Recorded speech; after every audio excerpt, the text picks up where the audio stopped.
ꯑꯁꯨꯝꯅ ꯈꯧꯗꯦꯝꯕꯒ ꯃꯣꯏꯔꯥꯡ ꯅꯤꯡꯊꯧꯒ ꯑꯗꯨ ꯉꯥꯡꯅꯗꯨꯅ ꯂꯩꯔꯤꯉꯩ ꯈꯧꯗꯦꯝꯕ ꯑꯗꯨ ꯅꯤꯡꯁꯥ ꯁꯣꯔ ꯐꯨꯡꯒꯠꯂꯛꯂꯤ꯫ ꯃꯍꯥꯛꯅ ꯑꯗꯨꯝꯅ ꯁꯣꯔ ꯐꯨꯡꯒꯠꯂꯛꯄꯗꯨ ꯎꯔꯒ ꯀꯦꯒꯦ ꯅꯤꯡꯊꯧ ꯑꯗꯨ ꯊꯋꯥꯏ ꯋꯥꯈ꯭ꯔꯤ꯫ ꯑꯗꯨꯝꯅ ꯅꯤꯡꯊꯧ ꯑꯗꯨ ꯃꯊꯟꯇ ꯍꯣꯠꯅꯕ ꯉꯝꯗ꯭ꯔꯕ ꯑꯗꯨꯗ ꯅꯤꯡꯊꯧꯅ ꯃꯍꯥꯛꯀꯤ ꯃꯇꯦꯡ ꯄꯥꯡꯅꯕ ꯃꯅꯥꯏ ꯃꯁꯦꯜꯁꯤꯡ ꯑꯗꯨ ꯀꯧꯁꯤꯜꯂꯛꯂꯤ꯫ ꯑꯗꯨꯝꯅ ꯍꯦꯛ ꯀꯧꯁꯤꯟꯕꯒ ꯈꯧꯗꯦꯝꯕ ꯑꯗꯨ ꯃꯁꯥ ꯑꯗꯨ ꯃꯔꯥꯡ ꯃꯔꯥꯡ ꯂꯥꯡꯕ ꯍꯧꯔꯛꯂꯤ, ꯂꯤꯟꯗꯧꯅ ꯇꯧꯔꯛꯏ꯫ ꯑꯗꯨꯝꯅ ꯂꯥꯡꯕ ꯍꯧꯔꯛꯄꯗ ꯀꯦꯒꯦ ꯅꯤꯡꯊꯧ ꯑꯗꯨ ꯃꯊ꯭ꯋꯥꯏ ꯋꯥꯔꯤ꯫ ꯀꯦꯒꯦ ꯅꯤꯡꯊꯧꯒ ꯃꯅꯥꯏ ꯃꯁꯦꯜꯁꯤꯡꯒ ꯑꯗꯨ ꯇꯧꯐꯝ ꯈꯪꯗꯦ꯫ ꯃꯍꯥꯛꯄꯨ ꯀꯟꯅ ꯂꯥꯛꯅꯔꯤꯉꯩ ꯅꯤꯡꯊꯧꯒꯤ ꯃꯅꯥꯏ ꯑꯃꯅ ꯀꯦꯒꯦ ꯀꯪꯂꯥꯒꯤ ꯁꯟꯊꯣꯡ ꯄꯥꯡꯕꯗ ꯍꯧꯕ ꯍꯩꯅꯤꯡꯖꯣꯝ ꯄꯥꯝꯕꯤ ꯑꯃꯒꯤ ꯃꯈꯣꯡꯗ ꯆꯥꯎꯔꯕ ꯂꯩꯁꯧ ꯑꯃ ꯃꯊꯟꯇ ꯁꯧꯒꯠꯂꯛꯂꯤ꯫ ꯑꯁꯤ ꯍꯥꯏꯗꯨꯅ ꯆꯦꯟꯗꯨꯅ ꯄꯥꯎ ꯇꯝꯂꯛꯏ꯫ ꯂꯩꯁꯧ ꯑꯗꯨ ꯑꯀꯤꯕꯒꯤ ꯃꯁꯛ ꯑꯣꯏꯅ ꯇꯞꯅ ꯇꯞꯅ ꯖꯔ ꯖꯔ ꯁꯧꯒꯠꯂꯛꯇꯨꯅ ꯍꯩꯅꯤꯡꯖꯣꯝ ꯄꯥꯝꯕꯤ ꯑꯆꯧꯕ ꯑꯗꯨꯒ ꯋꯥꯡꯕ ꯆꯞ ꯃꯥꯟꯅꯈ꯭ꯔꯦ꯫ ꯍꯩꯅꯤꯡꯖꯣꯝ ꯄꯥꯝꯕꯤ ꯑꯗꯨꯅ ꯅꯥꯀꯜꯗ ꯃꯃꯥꯏ ꯑꯗꯨ ꯃꯈꯥ ꯑꯣꯜꯂꯒ ꯃꯁꯥ ꯑꯃ ꯇꯦꯛꯂꯤ꯫ ꯑꯁꯤ ꯍꯥꯏꯕꯒꯤ ꯄꯥꯎꯁꯨ ꯂꯥꯛꯑꯝꯃꯤ꯫ ꯄꯥꯎ ꯑꯗꯨ ꯇꯥꯔꯨꯕꯗ ꯈꯧꯗꯦꯝꯕ ꯑꯗꯨ ꯃꯁꯥ ꯑꯗꯨ ꯃꯔꯥꯡ ꯃꯔꯥꯡ ꯂꯥꯡꯉꯝꯕꯗꯒꯤ ꯍꯧꯖꯤꯛꯇꯤ ꯃꯁꯥ ꯑꯗꯨ ꯅꯤꯡꯊꯧ ꯀꯣꯅꯨꯡꯗꯒꯤ ꯂꯤꯟꯗꯧꯅ ꯁꯤꯠ ꯁꯤꯠꯇꯨꯅ ꯆꯠꯇꯨꯅ ꯂꯩꯁꯧ ꯁꯧꯒꯠꯂꯤꯕ ꯃꯄꯥ ꯑꯗꯨ ꯇꯥꯅ ꯂꯥꯛꯂꯤ꯫ ꯐꯥꯅꯕ ꯉꯝꯗꯕ ꯃꯈꯩ ꯂꯩꯁꯧ ꯃꯊꯛ ꯑꯗꯨꯗ ꯁꯤꯠ ꯁꯤꯠꯇꯨꯅ ꯀꯥꯈꯠꯈ꯭ꯔꯤ꯫ ꯀꯅꯥꯅꯁꯨ ꯃꯍꯥꯛꯄꯨ ꯊꯤꯡꯕ ꯉꯝꯈꯤꯗ꯭ꯔꯤ꯫ ꯅꯨꯃꯤꯗꯥꯡ ꯑꯊꯦꯡꯕ ꯑꯗꯨꯗ ꯅꯤꯡꯊꯧ ꯀꯣꯅꯨꯡ ꯑꯗꯨꯗ ꯂꯩꯔꯤꯕ ꯃꯅꯥꯏ ꯃꯁꯦꯜꯁꯤꯡ ꯑꯗꯨ ꯊꯧꯗꯣꯛ ꯑꯗꯨꯗ ꯃꯌꯥ ꯀꯥꯔꯤ꯫ ꯑꯀꯤꯕꯒꯤ ꯃꯁꯛ ꯑꯣꯏꯕ ꯊꯧꯗꯣꯛ ꯑꯗꯨꯗ ꯑꯈꯪ ꯑꯍꯩ ꯀꯧꯔꯨꯔꯤ, ꯃꯥꯏꯕ ꯈꯔ ꯑꯃꯁꯨ ꯀꯧꯔꯨꯔꯤ꯫ ꯅꯨꯃꯤꯗꯥꯡ ꯑꯗꯨꯗ ꯃꯍꯥꯛꯄꯨ ꯐꯥꯊꯅꯕ ꯍꯥꯏꯗꯨꯅ ꯃꯈꯨꯠꯇ ꯅꯥꯍꯩ ꯆꯐꯨ ꯄꯥꯏ ꯂꯥꯏꯖ ꯏꯁꯤꯡ ꯑꯗꯨ ꯈꯧꯗꯦꯝꯕꯒꯤ ꯃꯊꯛꯇ ꯈꯤꯛꯏ꯫ ꯑꯗꯨꯒ ꯑꯁꯨꯝꯅ ꯃꯆꯤꯜꯗ ꯁꯣꯜꯂꯤ,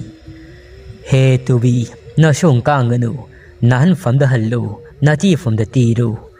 ꯑꯗꯨꯝꯅ ꯇꯧꯔꯤꯉꯩ ꯂꯩꯁꯧ ꯑꯗꯨꯗꯒꯤ ꯀꯛꯆꯦꯡ ꯃꯌꯥꯝ ꯑꯃ ꯊꯣꯔꯛꯏ꯫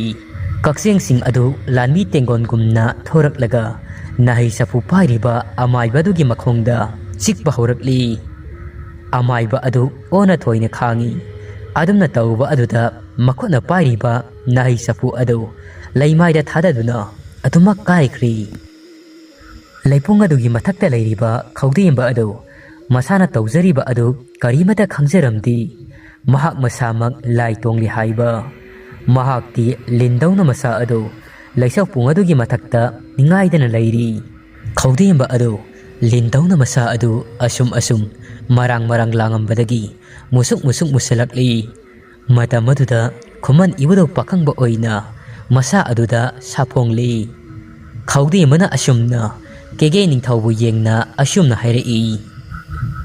"ꯍꯥꯏ ꯍꯥꯏ, ꯇꯥꯏꯕꯪ ꯏꯗꯥꯏꯔꯦꯝ ꯑꯣꯏꯔꯤꯕ ꯁꯅꯥ ꯇꯥꯡꯕꯜ ꯊꯛꯇ ꯐꯝꯇꯦꯡꯗꯨꯅ ꯀꯦꯒꯦ ꯄꯨꯝꯕꯒꯤ ꯋꯥꯌꯦꯜ ꯊꯧꯗꯥ ꯄꯨꯔꯤꯕ ꯀꯦꯒꯦ ꯃꯣꯏꯔꯥꯡ ꯅꯤꯡꯊꯧ, ꯅꯕꯨꯔꯦꯜ ꯈꯨꯌꯨꯝ ꯁꯤꯗꯕ ꯅꯕꯨꯙꯧ ꯄꯥꯈꯪꯕ ꯑꯩꯗꯤ ꯂꯩꯔꯤꯗꯣ꯫ ꯀꯦꯒꯦ ꯀꯪꯂꯥ ꯅꯪꯒꯤ ꯅꯁꯥꯏꯀꯣꯜ ꯍꯧꯔꯩ ꯁꯟꯊꯣꯡ ꯄꯥꯡꯕꯗ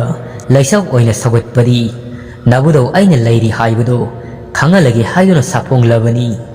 ꯅꯕꯨꯙꯧ ꯑꯩꯗꯤ ꯃꯐꯝ ꯑꯁꯤꯗ ꯍꯤꯔꯤ ꯀꯣꯟꯗꯨꯅ ꯀꯣꯔꯧ ꯁꯤꯡꯕꯨꯝ 8 ꯂꯩꯒꯅꯤ꯫ ꯀꯣꯔꯧ ꯁꯤꯡꯕꯨꯝ 8 ꯑꯁꯤꯗ ꯍꯩꯔꯥꯡ ꯂꯩꯔꯥꯡ ꯀꯠꯆꯧ꯫ ꯅꯌꯨꯝ ꯀꯦꯒꯦ ꯃꯣꯏꯔꯥꯡ ꯂꯝꯗꯝ ꯑꯁꯤ ꯇꯨꯔꯩ ꯏꯔꯩ ꯆꯟꯒꯗꯧꯔꯤ꯫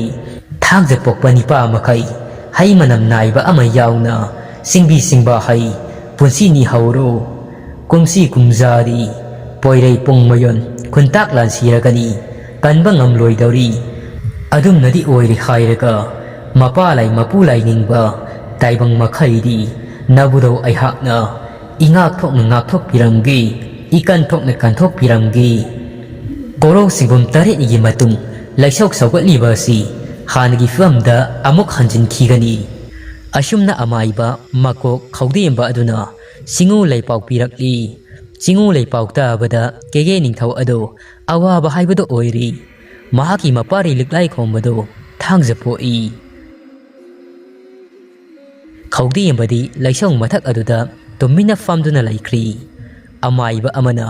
ꯀꯦꯒꯦ ꯅꯤꯡꯊꯧꯕꯨ ꯌꯦꯡꯅ ꯑꯁꯨꯝꯅ ꯍꯥꯏꯔꯛꯏ, "ꯂꯥꯏꯔꯦꯟ ꯃꯩꯗꯤꯡꯉꯣꯏ ꯅꯤꯡꯊꯧ, ꯎꯟꯕꯤ ꯄꯨꯛꯅꯤꯡ ꯇꯞꯊꯕꯤꯌꯨ꯫ ꯆꯤꯉꯨ ꯂꯩꯄꯥꯎ ꯇꯥꯔꯒ ꯄꯥꯏꯃ ꯈꯣꯏꯔꯥꯡꯕꯤꯒꯅꯨ." ꯀꯦꯒꯦ ꯅꯤꯡꯊꯧꯅ ꯍꯥꯏꯔꯛꯏ, "ꯑꯃꯥꯏꯕ, ꯉꯁꯤ ꯅꯨꯃꯤꯗꯥꯡꯒꯤ ꯊꯧꯗꯣꯛ ꯑꯁꯤꯕꯨ ꯀꯔꯤꯅꯣ? ꯀꯦꯒꯦ ꯅꯤꯡꯊꯧ ꯑꯣꯏꯕ ꯑꯩꯗꯤ ꯆꯃꯝꯅꯔꯤ꯫ ꯄꯨꯡꯅꯤꯡ ꯑꯁꯤ ꯀꯔꯝꯅꯗꯤ ꯂꯥꯡꯇꯛꯅꯔꯣꯏ ꯀꯣꯡꯕ ꯂꯩꯊꯣꯡ ꯐꯥꯠꯄ ꯁꯖꯤꯕꯨ ꯂꯩꯈꯣꯜ ꯇꯧꯕ ꯅꯨꯃꯤꯠ ꯑꯗꯨꯒꯤ ꯃꯇꯨꯡ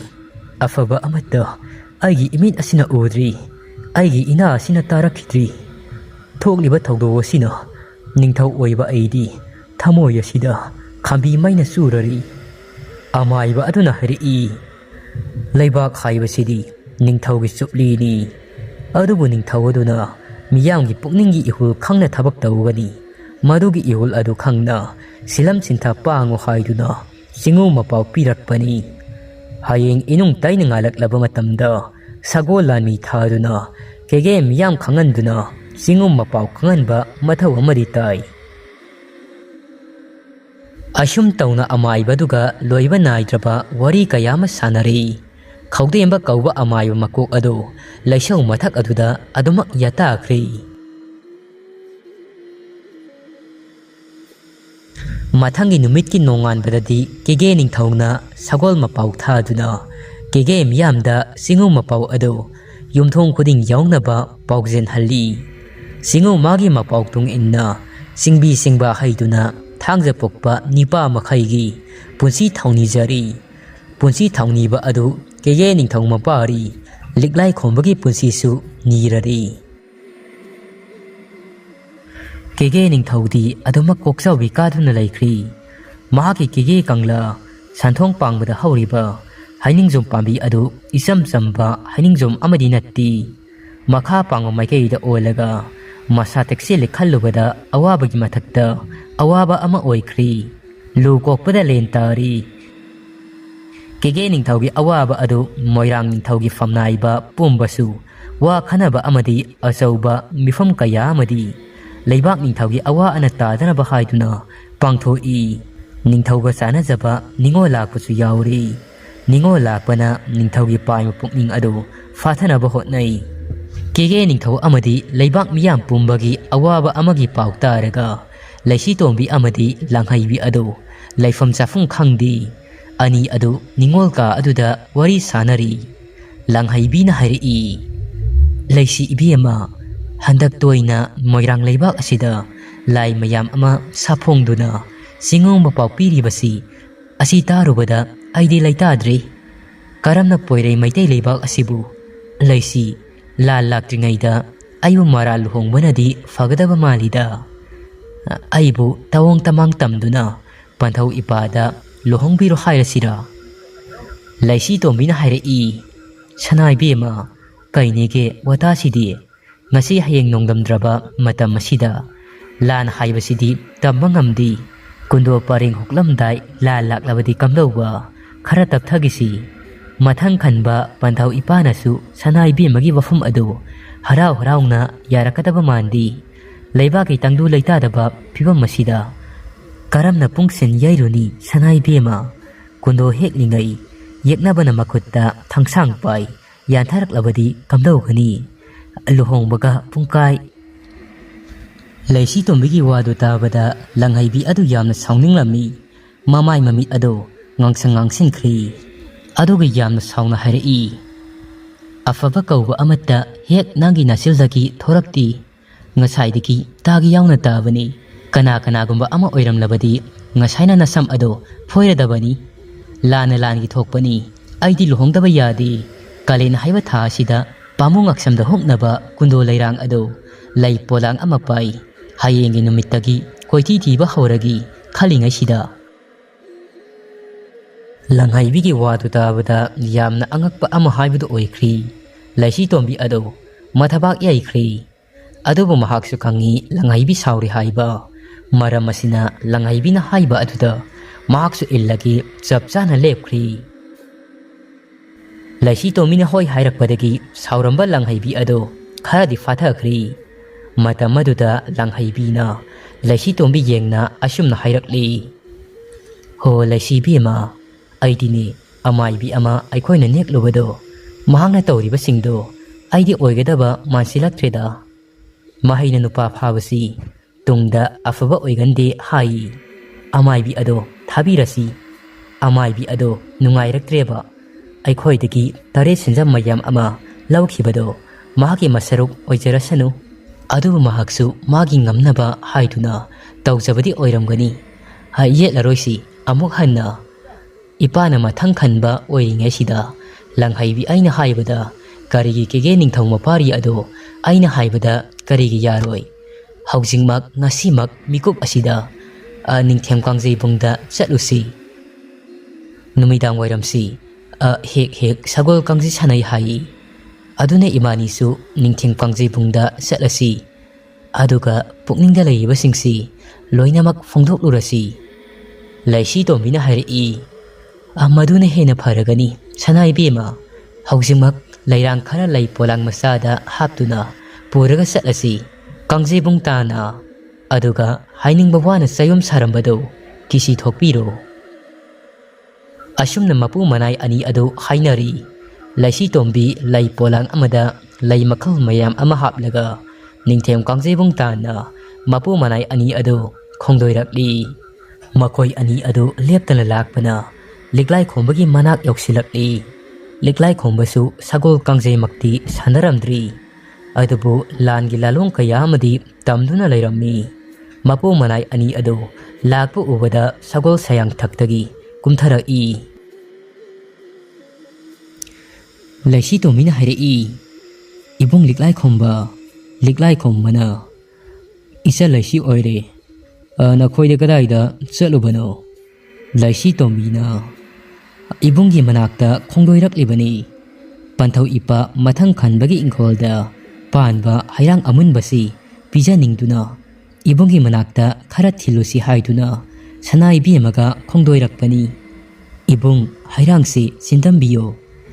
hayai amunbasu yauri. Ibungna khoidajabado asi hairaga laishi tombi ado hai polang adu pi. Hai polang dudagi hai lauraga liklai khomba hai adu sindammi. Nungsa marak aduda masa adu soktharambani. Adubu hairang sarubadagi masa adu tekhatkri. Langhaibidi wa amata ngangdi tumina tasinduna masa adu laikri. Mamit pena nungsi sakta madu yengsei liklai khombagi. Liklai khombasu langhaibi yengna kaidore tumina lairadi hanglai.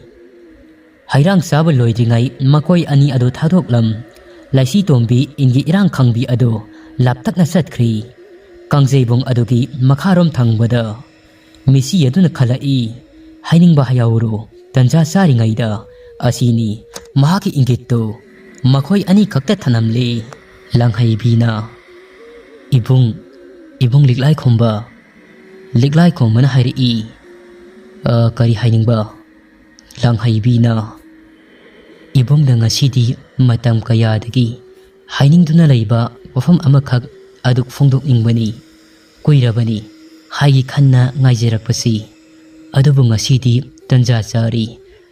saringaisida hayauragi lepli. Liklai khombana matang tanja saba wafam haisibo. Langhaibina tanja saba wafamni. Liklai khombana adudi hairklodana. Langhaibina ibung aina fanek khoidom setlingay apam nusi khangdringaida ibunga loinaduna sanarakpani. Adubu taibang wakhal tarakpa matam apam nusi phawraklaba matam asida ibungbu thamoi sengna nusiruri. Ibungbu aigi imang oijaragi khalluri. Ibungbu aigi oijaba fangjaba asitani laining oiduna singo thangsingda hairang kattuna lairang kattuna ibung tabu aigi fanglabadi khanduna niduna lakhibani. Langhaibigi wadu tabada liklai khombagi masadu humangna pungso sotkri. Mahaksu kari haigadabano haifong khangdi. Adubu adumna hairakpa aduda mahaki thamoi adu omchaknaba phawrakli. Mahaki thamoidadi thabagi mami taduna adumak laikhrabani. Thabana magidi sanajabini. Laina lusandringai layeng hauna fani asi khanduna hayauragi lepli. Liklai khombana hairi. Langhaibi aidi nangsi aigi isalmakni khalli. Nangdi aigi isalni mabungi masalni. Aina nangsi nungsidabadi natti. Aina nang nungsibasi mabung amana masanda nungsibagumna ꯑꯗꯨꯃꯛ ꯅꯨꯡꯁꯤꯕꯅꯤ ꯂꯤꯛꯂꯥꯏ ꯈꯣꯝꯕꯒꯤ ꯋꯥꯗꯨ ꯇꯥꯕꯗ ꯂꯥꯡꯍꯩꯕꯤꯒꯤ ꯃꯤꯠꯂꯨ ꯑꯗꯨ ꯄꯤꯅ ꯄꯨꯡꯊꯨꯝ ꯊꯨꯝꯈ꯭ꯔꯤ ꯃꯁꯥꯗꯨ ꯏꯀꯥꯏꯕꯅ ꯅꯤꯛꯄꯗ ꯂꯣꯏꯔꯤ ꯃꯥꯁꯨ ꯍꯥꯏꯐꯝ ꯈꯪꯗꯦ ꯑꯗꯨꯕꯨ ꯍꯥꯏꯗꯗꯤ ꯍꯥꯏꯍꯧꯔꯒꯤ ꯑꯃꯨꯛ ꯂꯦꯞꯄꯤ ꯅꯨꯡꯗꯁꯨ ꯇꯛꯂꯒ ꯇꯨꯝꯕꯅꯤ ꯂꯤꯛꯂꯥꯏ ꯈꯣꯝꯕꯗꯤ ꯇꯨꯃꯤꯟꯅ ꯂꯩꯈ꯭ꯔꯤ ꯇꯨꯃꯤꯟꯅ ꯂꯩꯔꯤꯉꯩ ꯇꯥꯟꯖꯥꯗꯨꯗ ꯂꯥꯡꯍꯩꯕꯤꯅ ꯑꯃꯨꯛ ꯍꯥꯏꯔꯛꯏ ꯑꯩꯗꯤ ꯏꯆꯤꯜ ꯑꯁꯤꯅ ꯅꯪꯕꯨ ꯏꯕꯨꯡꯅꯤ ꯍꯥꯏꯕꯗꯤ ꯍꯥꯏꯖꯔꯕꯁꯨ ꯊꯃꯣꯏꯗꯗꯤ ꯅꯪꯇꯕꯨ ꯈꯟꯗꯨꯅ ꯂꯥꯛꯈꯤꯕꯅꯤ ꯏꯕꯨꯡ ꯑꯩꯒꯤ ꯅꯤꯡꯕꯁꯤ ꯏꯕꯨꯡꯅ ꯑꯃꯨꯛꯇꯗꯤ ꯊꯨꯡꯍꯟꯕꯤꯌꯨ ngasi ꯀꯥꯡꯖꯩꯕꯨꯡ ꯑꯁꯤꯗ ꯅꯆꯜꯅ ꯏꯀꯥꯏꯈꯤ ꯋꯥꯡꯃ ꯂꯥꯟꯗꯨꯅ ꯍꯥꯏꯔꯤꯕꯁꯤ ꯏꯕꯨꯡꯒꯤ ꯅꯥꯕꯁꯤꯗ ꯑꯃꯨꯛꯇꯗꯤ ꯈꯣꯏꯖꯪꯅ ꯇꯥꯕꯤꯌꯨ ꯅꯨꯄꯤ ꯑꯣꯏꯕꯤꯒꯤ ꯏꯀꯥꯏꯕ ꯄꯨꯝꯅꯃꯛ ꯄꯜꯂꯥꯂꯕꯤ ꯑꯩꯕꯨ ꯑꯗꯨꯝꯅ ꯏꯀꯥꯏꯕ ꯄꯤꯕꯗꯤ ꯈꯛ ꯌꯥꯔꯣꯏ ꯑꯩꯒꯤꯗꯤ ꯏꯕꯨꯡꯇꯅꯤ ꯑꯩꯅ ꯍꯥꯏꯕꯁꯤꯗ ꯏꯕꯨꯡ ꯑꯃꯨꯛꯇꯗꯤ ꯌꯥꯕꯤꯌꯨ ꯅꯆꯜꯅ ꯍꯟꯖꯤꯟ ꯍꯟꯖꯤꯟ ꯍꯥꯏꯖꯔꯤ ꯏꯕꯨꯡ ꯂꯤꯛꯂꯥꯏ ꯈꯣꯝꯕ ꯑꯗꯨ ꯁꯥꯎꯅꯤꯡꯂꯝꯗꯕꯅꯤ ꯑꯗꯨꯕꯨ ꯍꯟꯗꯛꯇꯤ ꯃꯍꯥꯛ ꯑꯗꯨ ꯆꯥꯅꯥꯅ ꯁꯥꯎꯔꯛꯂꯤ ꯑꯗꯨꯒ ꯌꯥꯝꯅ ꯊꯤꯅ ꯍꯥꯏꯔꯛꯏ ꯉꯁꯥꯏꯗꯒꯤ ꯇꯥꯒ ꯌꯥꯎꯅ ꯇꯥꯕꯅꯤ ꯅꯪꯒꯤ ꯊꯣꯏꯆꯠꯅꯕ ꯅꯇꯧ ꯑꯁꯤꯗ ꯑꯩꯗꯤ ꯄꯥꯝꯗꯦ ꯅꯁꯥꯅ ꯅꯁꯥꯕꯨ ꯀꯔꯤꯒꯤꯅꯣ ꯑꯗꯨꯛ ꯑꯣꯏꯔꯣꯏꯗꯕ ꯃꯐꯝ ꯑꯁꯤꯗ ꯑꯣꯏꯅꯝ ꯄꯥꯝꯕꯤ ꯊꯥꯔꯤꯕ